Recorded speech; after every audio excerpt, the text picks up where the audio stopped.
Thank you, Mr President. And I'm very pleased that our matter of public importance was selected today from the ballot, because there's nothing more important to Australian workers and Australian families than the issue of tax. And what was confirmed in Senate question time today, when one of the first questions asked of the government was, where's their tax plan?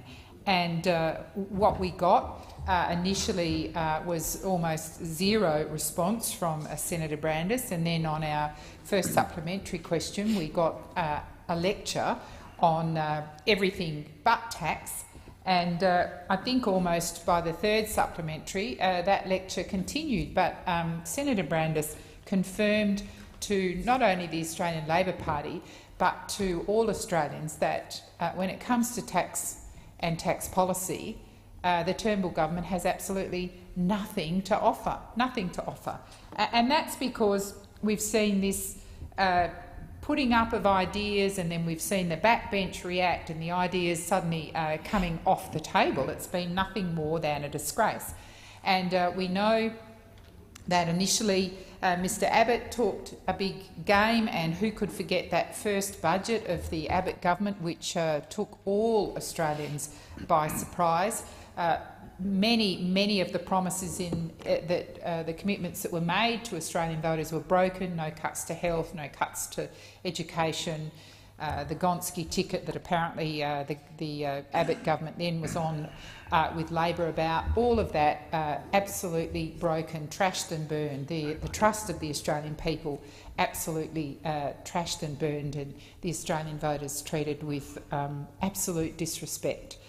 And, of course, right from day one, as Liberal governments tend to do, there were big promises about tax cuts. And it was all about tax cuts. And Mr Turnbull, when he necked Mr Abbott for the top job, reiterated his support for that first budget, that harsh budget that the Australian community absolutely are in lockstep about with Labor, that was a very bad budget. It hurt ordinary working Australians. He signed right up to it. Mr Turnbull, the new Prime Minister, absolutely stood by every single element in that budget. Now, we've seen a bit of backpedalling, but we've not seen anything absolutely wiped off the slate. The $100,000 degrees are still there, and certainly Senator Birmingham, in a radio interview last week, confirmed that yes, indeed, they still do want to look at those sorts of things. So they're still there. But tax seems to have taken an absolute backseat. It is something we don't hear them talking about anymore. Those big tax cuts that were going to make life easier for Australian families, how we didn't really need that we could have cuts to various programs because there was just going to be this money flooding in from all of these tax cuts that would benefit Australian families. We've seen nothing. We've seen nothing, and what we have seen, it's not a plan, it's a shambles. An absolute shambles, is we had a lot of talk about a year ago about the GST, a lot of talk, particularly from Mr Hockey then, who was the Treasurer, and of course he's gone off to take up a plum job in the US, which he's our new ambassador, and when he took up that job he said he could stay here and fight and argue with people in his own party in the parliament, or he could go off to the US. I mean, what kind of job recommendation is that for someone who says, oh, rather than be abusive to my mates in the LNP, I'll go back to I'll go to the US and take the plum job because I'm such a poor negotiator that you put me in charge of our relationship with the US. Like, what a joke, please. That was just a convenient way to get rid of Mr Hockey after Mr Abbott had been necked by Mr Turnbull. But that GST was clearly on the table, conversations, Mr Morrison talked about it, Senator Cormann talked about it, and indeed Mr Turnbull, the new Prime Minister, talked about a GST. And we had all this talk going on. And of course Labor has been very clear about the GST. We oppose it. We opposed it when it was introduced, and we've continued to impose it. And we certainly opposed the 15% increase to the GST that the Turnbull government was talking about.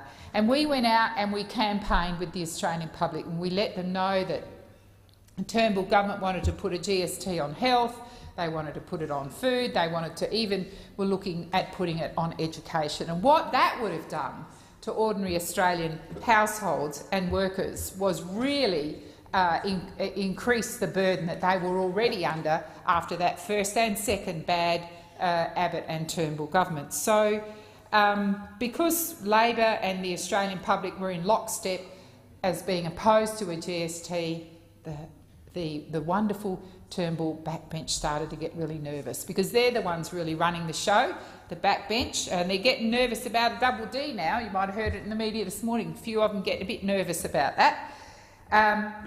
So what happened? Suddenly the GST was off the table, but was it?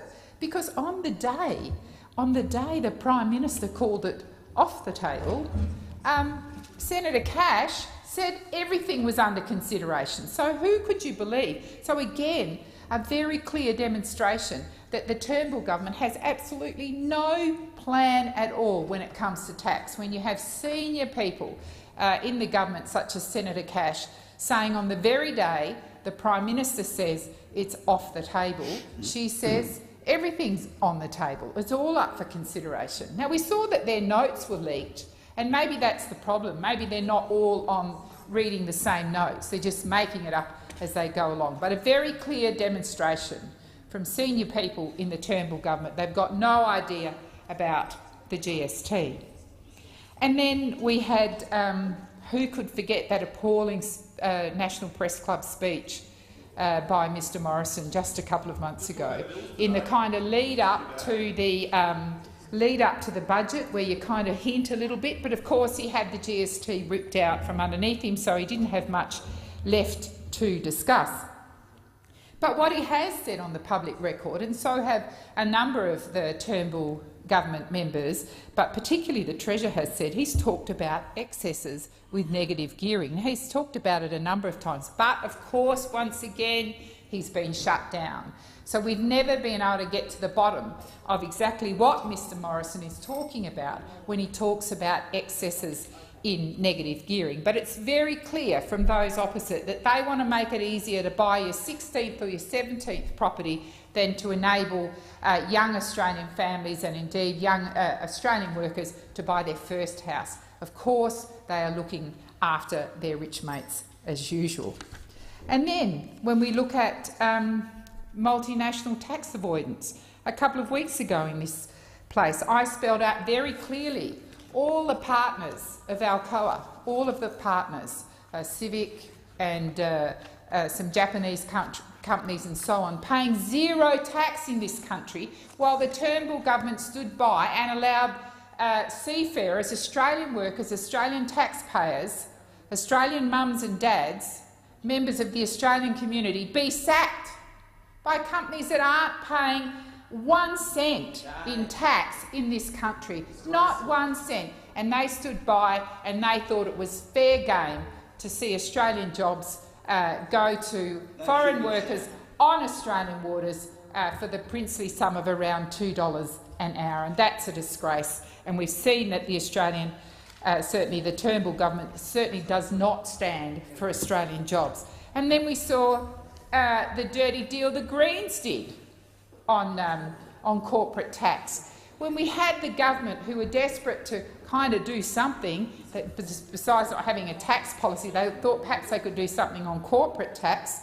Right at the 11th hour, the Greens, who'd agreed with Labor, who were in lockstep with Labor on reforming corporation tax in this company, again the Greens, because they've got no idea how to negotiate, they've barely got their L's on when it comes to negotiations, caved in at the 11th hour and did a pathetic deal with the government on tax, a pathetic deal, and we've seen that again on Senate voting changes that they want to bring in, cave in. That's what they do. So it's very clear that the Turnbull government have no idea when it comes to tax, no plan. We've got the budget now due sometime in May. We're not sure when the budget's due now. It used to be the second Tuesday, but who knows now, because they're hinting at something else.